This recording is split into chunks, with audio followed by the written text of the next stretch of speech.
Madalas nating marinig ang kasabihang, kapag masaya ka sa pag-ibig, magiging madali ang lahat. Pero totoo ba talaga yun? Sa isang mundo kung saan ang pag-ibig at pamilya ay nakatali tulad ng isang tali, may mga kwerdas na humihila sa mga tao, pumupunit kahit na ang pinakatila matatag na relasyon. Si Leia at Steve, tahimik na nakaupo. Tumingin si Leia kay Steve, ang kanyang mga mata ay puno ng pagkabalisa, at si Steve, kahit na mahal niya ang kanyang asawa, ay hindi nakatakas sa kontrol ng isang hindi nakikitang puwersa. Si Leia, isang batang babae, ay dinala sa loob ng kanyang pag-asa at pananampalataya sa isang bagong buhay.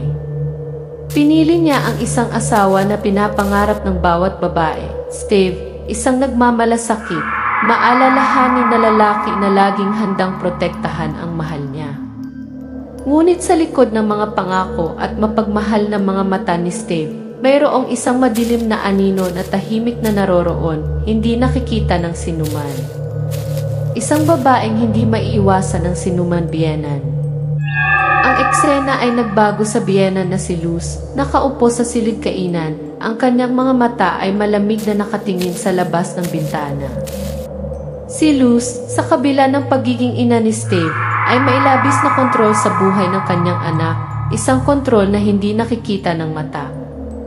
Luz, ang biyenan na walang nangahas na harapin. Isang babae na ang bawat kilos ay dapat nasa ilalim ng kanyang kontrol. Para sa kanya, ang pamilya ay dapat palaging ang pinakamahalagang bagay at walang sinuman ang maaaring manghimasok sa kanyang posisyon. Ngunit sapat na ba ang pagmamahal ni Steve kay Leia para madaig ang pangingibabaw ng kanyang ina? Si Leia, ang bagong babaeng pumasok sa bahay na ito, ay kailangang harapin ang isang hindi maisip na hamon.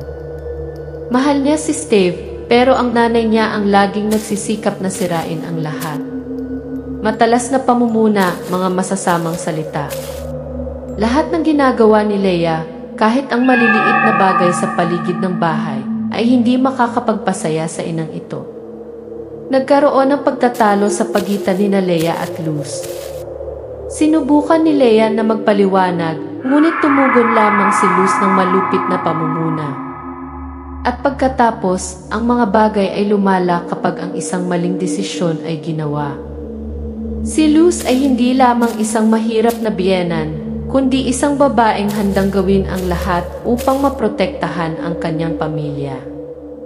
Sa paglipas ng mga taon, tinuruan niya si Steve ng mga aralin tungkol sa kapangyarihan at kontrol, at ngayon, hindi niya hahayaan ang sinuman, kahit ang kanyang manugang na babae, na ibagsak ang mga pagpapahalagang iyon.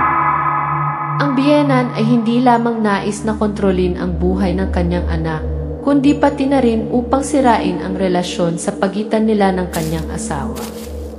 Dumating ang gabi. Lumabas ng bahay si Luz, may bitbit na misteryoso. Sinusundan siya ng kamera sa bawat hakbang hanggang sa huminto siya sa harap ng isang lumang bahay. Minsan, ang mga tao ay nag-aaway hindi lamang sa salita, kundi pati na rin sa mga bagay na hindi nakikita ng sinuman. Ang hitsura ng isang multo sa pamilya, malilim na aksyon, at isang sumpa ay ginawa sa mahabang panahon. Ang isang desisyon ay ginawa at ang presyo na babayaran ay hindi mura. Malabanan kaya ni Leia ang invisible force na ito? Sapat na ba ang pagmamahalan nila ni Steve para malampasan ang kadilimang likha ng kanyang biyenan? Ang liwanag ay lumalabo at ang musika ay nagiging mas matindi. Nagmamadali ang mga yabag, mabilis na dumaan ang mga figura. Hindi pa tapos ang kwento at kasisimula pa lang. Isang labanan hindi lamang tungkol sa pag-ibig, kundi tungkol din sa pagpili sa pagitan ng pamilya at personal na kaligayahan. Madaig kaya ni Leia, isang batang babae, ang pagkahumaling sa kanyang makapangyarihang biyenan? O huli na ang lahat? Pumasok sa isang mapaghamong mundo kung saan nagtatagpo ang pag-ibig at puot. At ito ang kwento ng isang babaeng lumalaban para protektahan ang kanyang pag-ibig, gaano man siya pagtaksilan ng mundo. Ano ang susunod na gagawin ni Leia? Sundan ang kwento para malaman mo. Siguradong hindi mo gugustuhing makaligtaan ang mga susunod na yugto. Luz asks the witch, naglalakad sa dilim. Madilim na gabi, sa isang madilim na silid, tanging ang liwanag lamang mula sa isang kumikislap na kandila. Si Luz, na may determinadong tingin, ay tiningnan ang larawan ng pamilya ni Steve at Leia, pagkatapos ay tumalikod at naglakad palabas. Mabilis siyang naglakad sa pasilyo, patungo sa isang lihim na silid, kung saan nakatago ang lahat ng madilim na misteryo. Kapag hindi manalo ang pag-ibig, may iba pang mga paraan, mga pamamaraan na hindi mahulaan ng sinuman. Ang biyena ni Leia na si Luz ay matyagang nagmamasid sa kanyang manugang araw-araw. Ngunit ang pasensya na iyon ay nauwi sa puot. At sa isang sandali ng desperasyon, naghanap siya ng mga puwersa na hindi kabilang sa mundong ito. Isang sumpa na magiging sanhi ng pagbagsak ng relasyon ni Leia at Steve. Pumasok si Luz sa silid ng Wizard, isang matangkad na lalaki na may gusot na buhok at malamig na tingin. Kinulot niya ang kanyang mga labi, tinitigan siya ng may masamang pangunawa. Ang Wizard, pabulong. Isang spell lang and you'll have it all. Isang sumpa and everything will change. Luz, mabangis. Iwanan mo na lang si Leia at magiging pareho din ang lahat. Hindi ko kailangan ng pagmamahal ng anak ko. Ang kailangan ko lang ay ang pagsunod niya. Nagawa na ni Luz ang undoble. Sa tulong ng Wizard, nilagyan niya ng sumpa si Steve na pinalayo siya ng palayo sa kanyang asawa at walang sinuman ang makakapagpawalang bisa nito. Ang mahika ay hindi lamang nagpabago sa isip ni Steve, ngunit nagpapahina rin sa kanyang kalusugan. Lumalala ang kalusugan ni Steve. Kinabukasan, nagising si Steve na pagod. Mapurol ang mga mata, haggard ang mukha. Pinipilit niyang tumayo pero ayaw sumunod ng katawan. Nagsisimulang maramdaman ni Steve ang mga pagbabago. Hindi lang sa isip niya, pati na rin sa katawan niya. Nagising siya na pagod, walang gustong gawin. Ang sakit ng ulo pagkahilo ay dumarating at umalis. Pero ang higit na bumabagabag sa kanya ay ang pakiramdam na hindi siya mapalapit sa kanyang asawa. Nakatayo si Steve sa harap ng salamin, tinitingnan ang kanyang pagod na mukha. Walang laman ang kanyang mga mata, tanging discomfort at tensyon na lang ang natitira. Bigla siyang bumulong sa sarili. Steve, bumuntong hininga. Bakit ganito ang nararamdaman ko? Bakit iba ang lahat?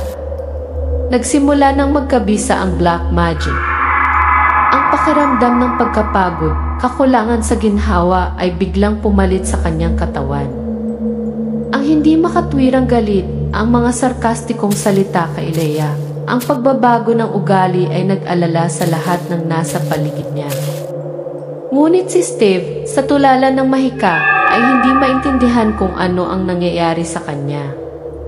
Sinisikap ito ni Leia na solusyonan. Si Leia ay nakaupong mag-isa sa sala, nakatingin sa kanyang mga kamay, ang kanyang isipan ay nasa kaguluhan. Lahat ng kanyang pagsisikap ay walang kabuluhan. Sinubukan niyang kausapin si Steve, ngunit hindi nito marinig ang kanyang mga salita. Pakiramdam ni Leia ay nawawala ang lahat. Hindi niya alam kung ano ang nagbago kay Steve, ngunit isang bagay ang sigurado niya, hindi na siya ang lalaking pinakasalan niya. Sinubukan ni Leia, hakbang-hakbang, na ibalik siya, ngunit sa tuwing hahawakan niya ang puso niya, itinutulak siya palayo. Sinubukan ni Leia na kausapin si Steve sa kusina, ngunit hindi sumasagot si Steve. Ang kanyang mga mata ay malamig at puno ng galit. Leia, marahan. Steve, hindi ko maintindihan. Nagbabago ka na. Gusto lang kitang tulungan. Steve, iritado. Tigilan mo nga ako, Leia. Wala kang naiintindihan. Masakit na sabi ni Steve kay Leia. Araw-araw, sinisikap niyang humanap ng paraan para makapagpaliwanag, ngunit lalo lang lumala ang kanyang distansya. Para siyang estranghero sa sarili niyang tahanan. At sa isang sandali ng kawalan ng pag-asa, napagtanto ni Leia na malamang nawala siyang mababago. Madilim ang eksena, tinakpan ng gabi ang bahay. Magkaharap sina Leia at Luz sa sala. Napakasakit at tensyonado ang kapaligiran na maaaring putulin ng kutsilyo. Sa wakas, hindi maiiwasan ang salungatan. Nagkaharap sina Leia at Luz, ngunit sa pagkakataong ito ay hindi na malumanay na paalala. Ang bawat salita ni Luz ay parang pana sa puso ni Leia at hindi na niya kinaya. Luz, malamig. Sa tingin mo may maililigtas ka? Nasira ang kasal niyo. Leia umiiyak na sasakal. Bakit? Bakit mo ginawa sa akin ito? Anak mo lang ang mahal ko. At sa sandaling iyon, naunawaan ni Leia na hindi lang siya ang maihawak ng susi ng kaligayahan sa kanyang mga kamay. Ngunit paano niya haharapin ang isang biyena na makapangyarihan at kontrolado ang lahat? Ang lahat ng kanyang pagsisikap ay wala ng saysay nang ang lahat ng mga desisyon ay ginawa. Pumasok si Steve, ang lamig ng mukha niya na parang pera, ang mga mata ay napupuno ng mahika. Wala siyang sinasabi, nakatingin lang sa asawa at ina. Steve, malamig. Pagod na ako. Ayoko nang magsalita. Ang tensyon sa pagitan ng dalawang babae ay nagtulak papalayo kay Steve. Ngunit ano ang magiging presyo? Maililigtas kaya ni Leia ang relasyong ito o maguguho ang lahat? Si Leia, tahimik na nakatayo sa dilim, hawak ang isang larawan ng pamilya. Tumutulo ang mga luha, ngunit wala pa rin siyang magagawa para iligtas ang sitwasyon. Sa pagitan ng black magic at malupit na sumpa, dapat gawin ni Leia ang pinakamahirap na desisyon sa kanyang buhay. Maililigtas ba niya ang pag-ibig o dapat niyang tanggapin ang pagkawala ng lahat? Nagpasya si Leia na umalis. Makulimlim ang langit, bumuhos ang ulan. Sa sala, iniimpak ni Leia ang kanyang mga bagahe. Puno ng determinasyon ang mga mata, ngunit puno rin ng kalungkutan.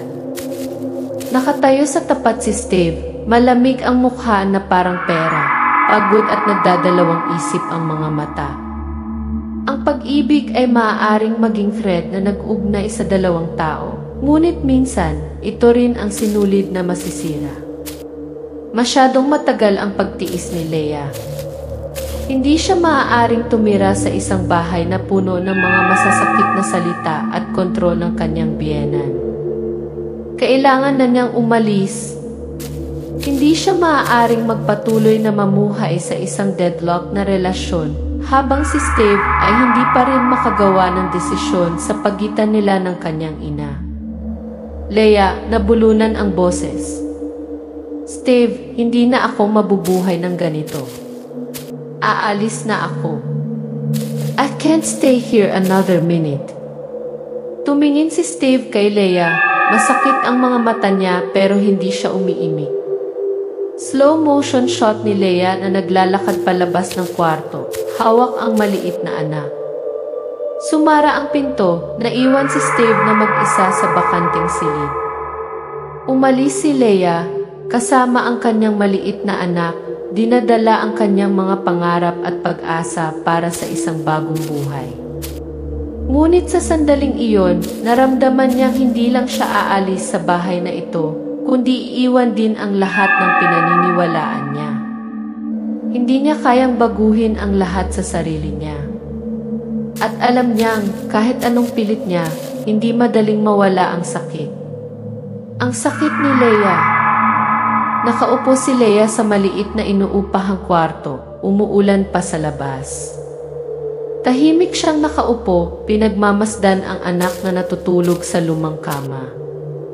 Tahimik na tumulo ang luha, ngunit hindi siya makaiyak ng malakas dahil ayaw niyang makita ng kanyang anak. Umalis na si Leia sa bahay ng kanyang biyenan, ngunit hindi niya maiwan ang sakit sa kanyang puso. Bawat araw na lumipas ay araw na kailangan niyang harapin ang kalungkutan at mga tanong na hindi nasasagot. Tama ba ang ginawa niya? Tama ba ang ginawa niya nang magdesisyon siyang umalis noong pinili niya ang kalayaan, ngunit ipinagpalit ang lahat? Leia, pabulong sa sarili. Tama ba ako? O mali ako? Bakit naging ganito ang mga bagay? Gusto ko lang tanggapin ang pagmamahal ko. Ibinigay niya ang kanyang pamilya, binigay ang isang magandang buhay, ngunit ang natanggap niya ay kalungkutan at hindi maipaliwanag na sakit. Nagsimulang magtaka si Leia, karapat-dapat pa ba siya sa ganoong pagmamahal? O isa lang siyang mahinang babae, hindi kayang panindigan ang sarili.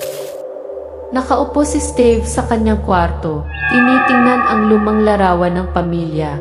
Ang kanyang kamay ay nakahawak sa larawan na parang may hinahanap. Bawat sakit ng ulo ay hindi siya komportable, ngunit hindi niya mawari kung bakit niya iyon naramdaman. Si Steve ay nasa isang sangang daan at sa huli wala siyang pinili.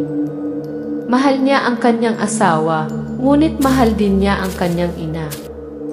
Ngunit ang pagpili ay hindi palaging ganoon kadali. At sa sandaling na pagdesisyonan ni Leia na umalis, nakabantay lang si Steve at walang magawa. Tumayo si Steve, lumakad sa bintana, dumungo sa labas, walang laman ang kanyang mga mata. Steve, kinakausap ang sarili. Nawala ba ako sa kanya? Ano ang maaari kong gawin upang baguhin ang mga bagay?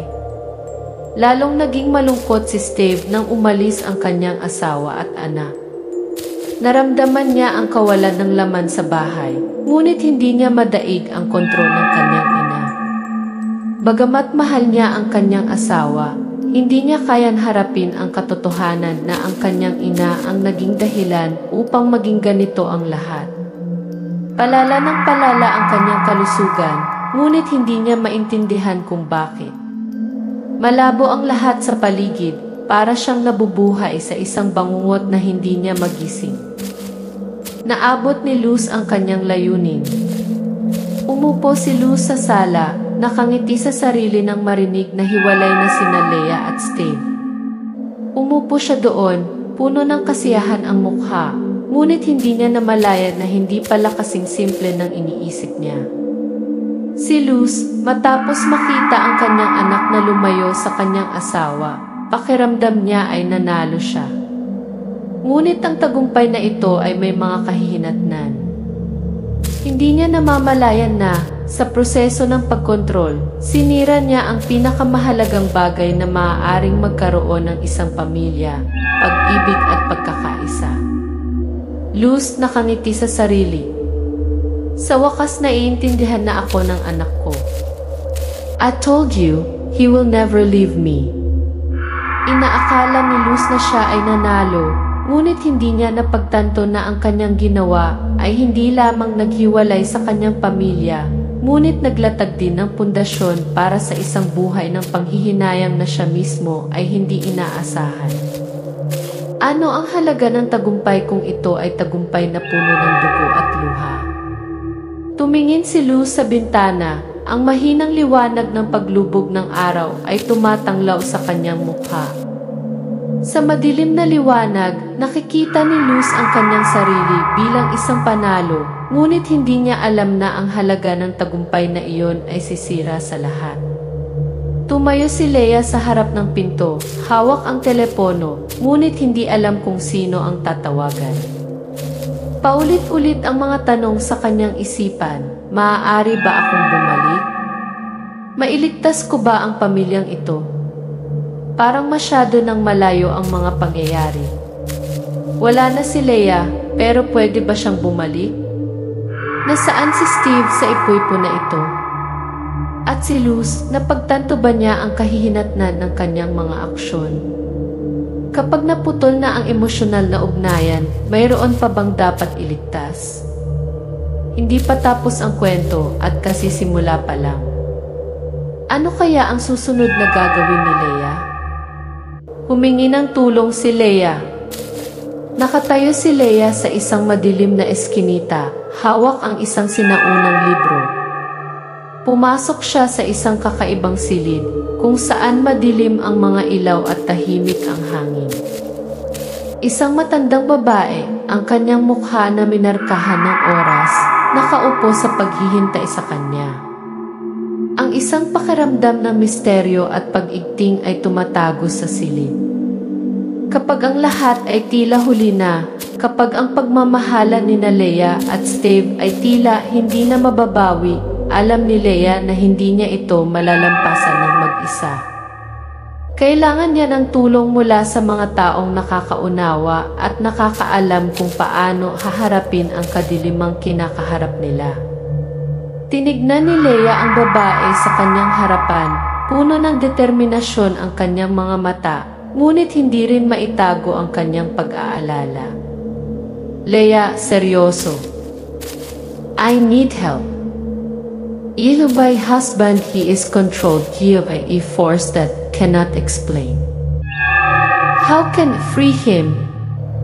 Tumingin sa kanya ang babae, tumango, walang sinabi, iniabot lamang ang isang sinaunang libro at mga ritual na dapat sundin ni Leia. Dumating si Leia sa isang lugar kung saan walang nangahas na pumunta, isang lugar kung saan mabubuksan ang lahat ng lihim, kung saan naiintindihan at pinaamo ang mga dark forces at black magic. Nahanap na niya ang tulong na kailangan niya, ngunit hindi madali ang hinaharap. Upang palayain si Steve, kailangan niyang tumaya laban sa sarili. Napagtanto ni Steve ang katotohanan. Susunod na eksena, mag-isang nakaupo si Steve sa kanyang silid. Isang mahinang liwanag ang sumisikat sa kanyang mukha. Tumingin siya sa salamin, ang kanyang mga mata ay malabo at pagod. Isang flash ng liwanag ang kumislap sa kanyang isipan. Ang mga alaala ng kakaibang pagbabago sa kanya ay biglang bumalik. Napagtanto ni Steve na hindi natural ang mga pagbabago sa kanyang buhay. Ang sakit, ang pagod, ang mga aksyon na hindi niya makontrol, lahat ay mga palatandaan ng interbensyon mula sa ilang puwersa. At iyon, hindi niya maitatanggi. Tumayo si Steve, hawak ang family photo sa nanginginig na mga kamay, nakatingin sa mukha ni Leia, tapos biglang tumayo, tumatakbo palabas. Steve, sumigaw ng malakas. Ma, anong ginawa mo sa akin? Bakit naging ganito ang lahat?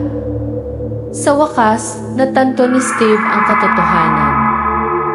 Lahat ng pinagdaanan niya ay hindi dahil sa kanya, kundi dahil sa kanyang ina. At ngayon, kailangan niyang harapin ang katotohanan, harapin ang pinakamahirap na desisyon ng kanyang buhay. Pumili sa pagitan ng pagmamahal ng kanyang pamilya at ng kanyang relasyon sa kanyang ina. Tumayo si Steve sa harap ng pintuan ng kanyang ina. Nakakuyom ang kanyang mga kamay, ngunit puno ng determinasyon ang kanyang mga mata. Huminga siya ng malalim at kumatok sa pinto. Nang malaman niya ang katotohanan, alam ni Steve na hindi siya maaaring tumayo at hayaan ang mga bagay na magpatuloy.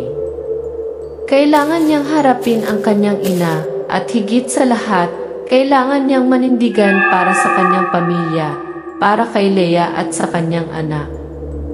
Binuksan ni Luz ang pinto, ang kanyang mga mata ay malamig na nakatingin sa kanyang anak. Si Steve ay nakatayo sa kanyang harapan, ang kanyang mga mata ay puno ng galit at pagkabigo. Steve, nanginginig ang boses, puno ng sakit. Ma, anong ginawa mo sa akin? Bakit mo ginawa ito sa asawa ko? Hindi mo pwedeng sirain ng ganito ang buhay natin. Natahimik si Luz, puno ng lungkot at panghihinayang ang kanyang mga mata, ngunit hindi niya inaamin. Luz, mahirap, mahinang boses. Gusto ko lang na hindi masaktan ang anak ko. Gusto ko lang siyang protektahan, pero baka nagkamali ako. Hindi ko alam kung paano pa siya itatago.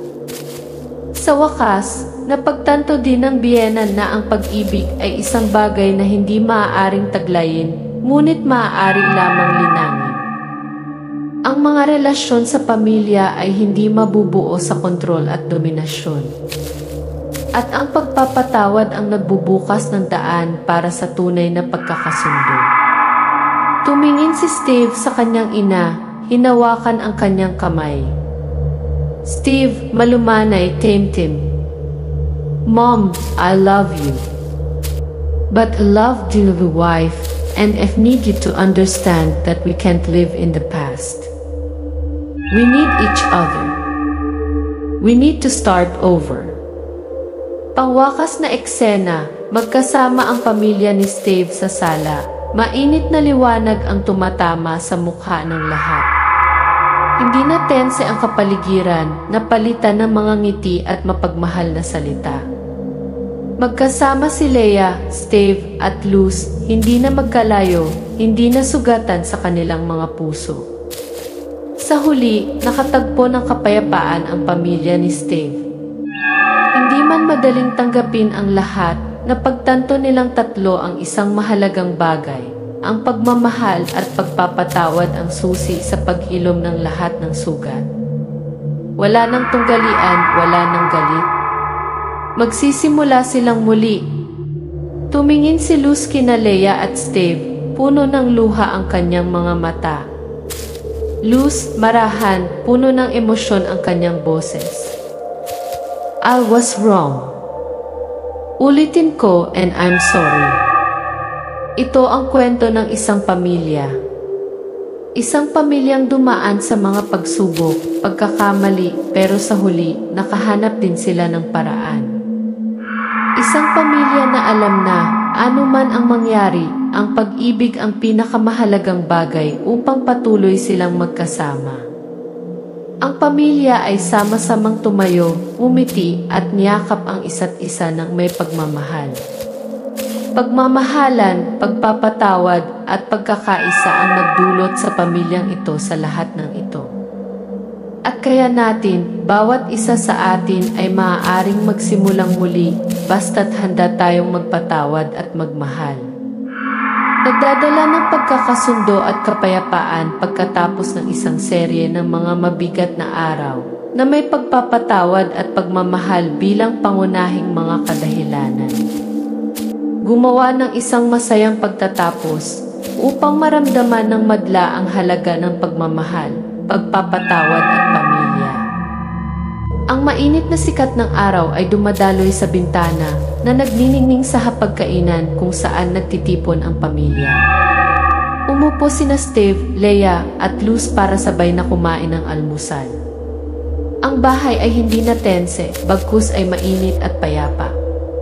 Umalingaw-ngaw ang tawanan at kung minsan ay may mga nakakatawang kwento. Matapos ang lahat ng mga hamon, pagkatapos ng labis na sakit at pagkawala, ang pamilyang ito sa wakas ay natagpuan muli ang isa't isa. Hindi dahil perpekto sila, kundi dahil natuto silang magpatawad, natutong buksan ang kanilang puso para tanggapin ang mga pagkakamali at tulungan ang isa't isa na malampasan ang lahat ng paghihirap. Tumingin si Steve kay Leia, hawak ang kamay nito, mainit ang mga mata at puno ng pagmamahal. Steve, nakatingin sa mga mata ni Leia. Thank you for always being there for me sa lahat ng pinagdaanan natin.